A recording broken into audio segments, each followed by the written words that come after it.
आज हम लोग बात करेंगे वॉइड कॉन्ट्रैक्ट और वॉइडेबल कॉन्ट्रैक्ट में डिफरेंसेस क्या क्या है।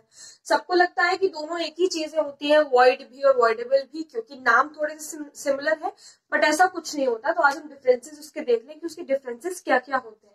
सबसे पहला डिफरेंस जो वॉइड कॉन्ट्रैक्ट में है, no obligation right arises to parties of the contract, such contracts are not covered by law. देखिए, वॉइड कॉन्ट्रैक्ट वो कॉन्ट्रैक्ट होते हैं जो कॉन्ट्रैक्ट तो उस वक्त मतलब ऐसा नहीं होता कि ये लॉ के परमिशन के साथ नहीं होते, वो कॉन्ट्रैक्ट उस वक्त तक कॉन्ट्रैक्ट होते हैं लेकिन उनका परफॉर्मेंस नहीं हो पाता। तो अगर परफॉर्मेंस नहीं हो पाता तो वो कॉन्ट्रैक्ट वॉइड कॉन्ट्रैक्ट हो जाते हैं। यहाँ पर क्या है, वॉइडेबल कॉन्ट्रैक्ट में it continues at the one party, it is the desire of one party either to rescind it, rescind का मतलब होता है कि खत्म कर देना, और टू कंटिन्यू। किसी एक पार्टी, कोई एक पार्टी अगर चाहे तो वो अपना जो उसके ऑप्शन पे होता है, वो चाहे तो कॉन्ट्रैक्ट को आगे बढ़ा सकती है, नहीं तो वहीं पे खत्म कर सकती है। अभी मैं आगे एग्जांपल बताऊंगी तो ज्यादा अच्छे से समझ में आ जाएगा। इट इज एनफोर्सेबल, जैसा मैंने बताया, at the option of one party and is covered by law. Voidable contract law से कवर्ड होते हैं लेकिन ये ऑप्शन पे होते हैं किसी एक पार्टी के। सेकेंड जो डिफरेंस है, it can give rise to no legal liability since transaction is nullity. जब परफॉर्मेंस ही नहीं हो पाई कॉन्ट्रैक्ट की, तो इसका क्या मतलब हो गया कि कोई लीगल लाइबिलिटी किसी भी पार्टी की अराइज नहीं करती है। जब कॉन्ट्रैक्ट की परफॉर्मेंस ही नहीं हो पाई तो कोई भी लीगल लाइबिलिटी किसी भी पार्टीज की, ईदर ऑफ द पार्टीज की अराइज नहीं करती है। सेकेंड डिफरेंस क्या है, it remains valid until it is रिस्काइंडेड।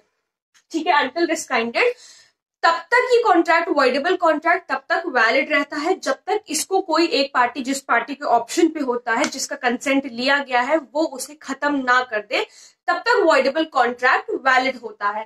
फिर जो थर्ड डिफरेंस है, it can not confer any right. इसमें कोई भी राइट को आप कन्फर्म नहीं कर सकते। और इसमें क्या होता है, confers enforceable right till it is not essential. लेकिन इसमें क्या होता है कि अगर कॉन्ट्रैक्ट का परफॉर्मेंस हो रहा है तो राइट की भी लाइबिलिटी होगी। फिर क्या है, the contract becomes void when it ceases to be enforceable. Contract कब वॉइड हो जाता है, जब वो सीज हो जाता है कि एनफोर्सिएबल, अब इसके आगे इसका परफॉर्मेंस नहीं हो पाता, अब ये एनफोर्सिएबल बाय लॉ हो ही नहीं सकता क्योंकि इसका परफॉर्मेंस ही नहीं हुआ। ठीक है, फिर जो डिफरेंस है ये, a contract becomes voidable only when the consent is not free. Consent जब भी कभी, जो मैंने बताया था, अगर कंसेंट फ्री नहीं है, कॉर्शन, अंडू इन्फ्लुएंस, मिसरिप्रेजेंटेशन, फ्रॉड से या फिर मिस्टेक से अगर किसी का कंसेंट आपने लिया है, तो फिर क्या होगा, कॉन्ट्रैक्ट जो है वो वॉइडेबल हो जाएगा at the option of one party. ठीक है, और ये लास्ट जो हमारा डिफरेंस है, ये डिफाइंड सेक्शन 2J में होता है ऑफ द ICA, यानी कि इंडियन कॉन्ट्रैक्ट एक्ट 1872, और ये वाला voidable contract section 2I of the ICA 1872।